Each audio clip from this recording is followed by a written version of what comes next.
helped make it. First, we got Billy Magnuson, who stars as Duncan.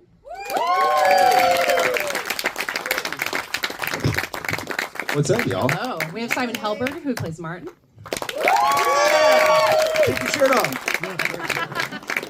And the show's creator, executive producer, writer, and showrunner, Jonathan Glatzer.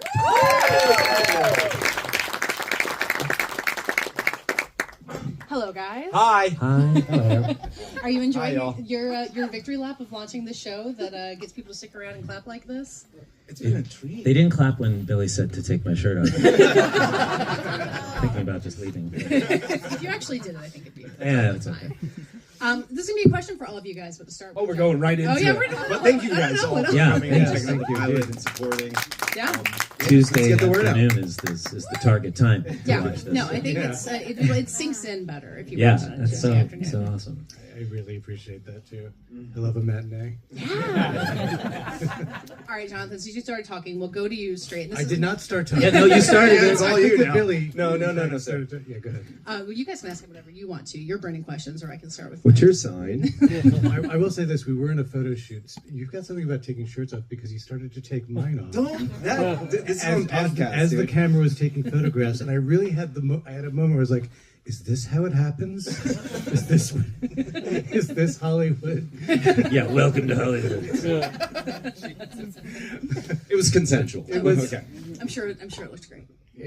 Yeah, we get to see that later in the Yeah, scene. yeah, You yeah. wrote him. You I forced. did. I You did. you have all the power at your computer. Nipple rings, get ready. Yeah, we'll talk about what's coming in season 2 later. Don't worry. But to rewind back to the beginning and to Yes. start with you, Jonathan, and then get to these guys. I mean, Yes. the people who are in Silicon Valley, I feel like we talk about them all the time. We read about them all the time. They are the people who are running our lives, whether we like it or not. And to have something new to say about them, I think is a kind of a high bar to clear. And this show clears that. And I wonder when you realized that you had cleared that bar and said, okay, I do want to tackle them, even if we're sick to death of talking about them. Well, I think the main approach to that was to get it out of the office and for it to not be 100% about tech, for there to be a psychiatrist, for there to be that psychiatrist's son, her husband, the school that kid goes to, which we get into more in the next episode. There's the guys coming in from the VA from DC and coming into this bubble and seeing this world. The 15-year-old himself is like, he's so human, he's so raw. 15 years old, pubescent, he's got IBS, and he walks into this bubble that's all about optimizing your body and your brain. And it's like, it is. Look, I am not a tech person. I'm probably much more of a Luddite, to be honest. But I am one of the 7.5 billion users that are out there, and I kind of wanted to remain in that camp as much as I could, looking at this world. We had some terrific consultants, and I got to know Silicon Valley and those people to some extent. But I really wanted to tell the story from my own core, my own point of view. And in fact, I was that kid. I grew up in a house with a therapist and a psychiatrist, and I could hear the therapy sessions.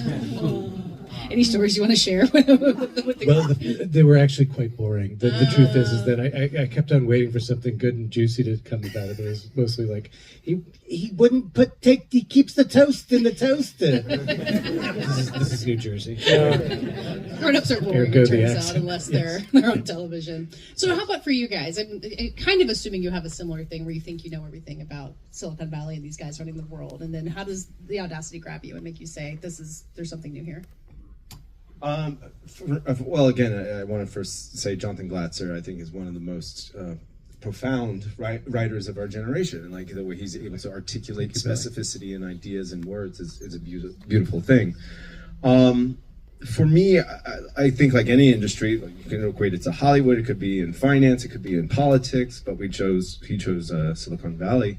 It's people running these industries, and that's always fascinating. Like we could say, oh, we could blame it on the technology, but no, people created it, and who are these people? And that curiosity of where, let's say, like years ago, Silicon Valley was an optimistic show. Our show is going, well, these people were optimistic until you saw greed, power, money infiltrated all, and that toxicity just seeped into these people.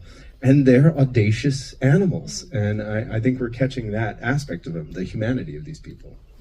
What you saying? Yeah, I think it's just like the perfect grounds for the most high stakes situations and storylines, because it really is a life or death decision at every moment for these people, and they're deciding not just their own fates but all of us as well, and how we communicate and how we interact with culture. And then we meet them and they're not capable of communicating or really contributing to culture, and so I think that is funny in the darkest way, in the way where you're laughing because otherwise you'd be crying. You can cry too. Yeah, and you can cry too, which, again, in the writing you see in these scenes, you are laughing in one moment and you are guffawing or gasping in another, or moved. That's just great writing, and that's Jonathan, and that is everyone's dream to do as an actor, to say those lines. So it's really awesome to work on a show like it doesn't fall on one side of comedy or drama, the show, and we have to be very specific about that. We're not going for a laugh. These are humans in very intense stakes, and like, yes, it's humorous, these characters, but they're in a grounded world. So it's not, I wouldn't ever go and describe this as a comedy. It's a dramedy, harder on the drum than the D. I feel like the networks really want to make you put you into a single box, and yeah, you're here to blow it up. That's once I think the deeper you get into the series, you wake up to it. I had friends or colleagues reach out after episode 3, and they're like, "I get it now," because they wanted to be like, "This is funny, but wait, this is really scary," And once you kind of get the ball rolling, you're like, "Oh, okay, yeah. I'm in that world now." Bill, you said audacious animals, which I feel like could also be the name of this show. And I think when I sat down to watch it, I was like, oh yeah, the audacity of all these guys who think they can run the world. And then very quickly, as you were saying, Jonathan, it's about the therapist, it's about the kids. But why the title, I guess? And make you explain how it came together. Well, as is also shown, the therapist is quite audacious in her own right. So audacity is not, it's a superpower that I think we all possess. It is simply just the willingness to crash through norms, and I think we're living at a time where we're seeing people just chew and spit out the norms of society. And so I think that's, to me, that's a bull in a china shop used to be a kind of an insult, and now it's like, nah, be a bull in a china shop. And it's like, but they break all the dishes, okay. But it is something that I think most people are considered and think about the consequences of their actions, but it has become a celebrated attribute within this little community.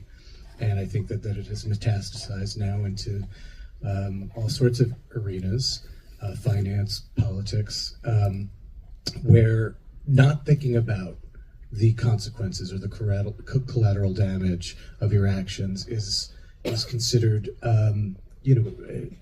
admirable or an attribute of some kind that is how you get through the world. That's how you get through the world. Pussies are the ones that don't do this, and it's just it's not a coincidence. I don't think, at least in this industry, finance and politics too, that it's really dominated by men, because I think that men want that license. There's no cows in china shops. Can you quote that? Put that one right out there. That's the season 2 tagline. Yeah, I mean, you could put a cow in a china shop. They're just gonna have teeth. Sounds great. So you have Duncan is kind of the embodiment of a lot of what you're talking about, and in this first episode, he's put through some humiliations. There are more to come for anyone who's seen more of the episodes. The hair being maybe one of the first humiliations bestowed upon you. Come on, I don't think it's humiliating. No, you don't. I'm just looking at your hair now, and I feel like this is a better look for you. Just my job as an actor is to create a being that I see out there, put the mirror up to society. I built Duncan with only love. If you look at the headlines, the people running Silicon Valley, I'm not far off from some of the people out there. That's my job. It has nothing to do with me personally. When you get the scripts, do you think like, why does he want me to go through all of this? Like, why? What are you talking about? I'm so some confused. ayahuasca vomiting. There's some stabbings that come later Yeah. on. Like Duncan's going through it. Yeah, I love it. I think that's an amazing journey. That's exactly why I signed up for this, to work with Jonathan and have this, just spectacular world. I'm sorry to interrupt. No, go ahead. I do think it's important for them to be reminded, and for us to be reminded of, we talked about humanity, but also just like a corporal being that we're all walking around, and these guys are just as likely to get hit by a bus as anybody. They'll probably push somebody in the way first.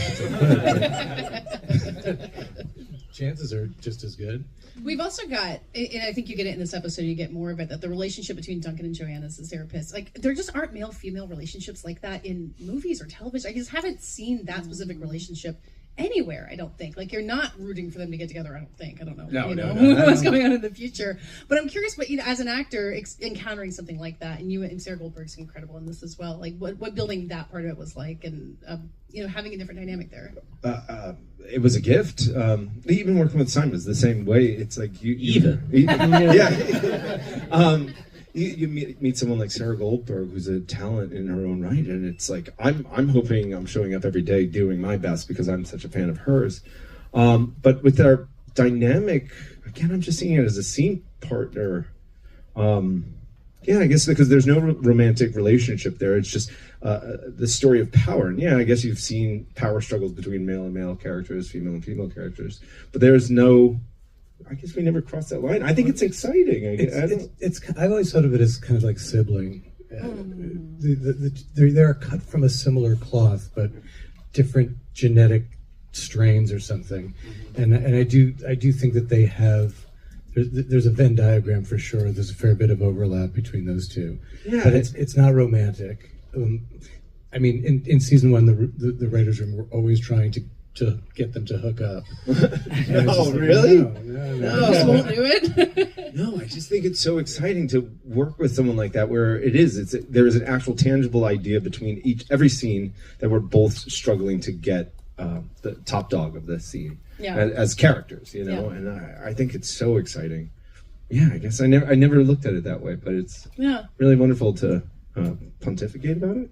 Sure. Go for it. No, is that a good? Okay. You got it. Nailed it. Well, and Simon, as Martin, there's a lot of interesting marriages in the course of this, and we get kind of a glimpse of it in this first episode. I think we get more of it as it goes along. But how did you approach building your character kind of within the context of this family that they built that feels very enviable from the outside? I mean, the houses, we can talk about the houses and the show in general, and finding the threads, finding the cracks, finding kind of the that had been a romantic relationship in this and may now be changing into something different.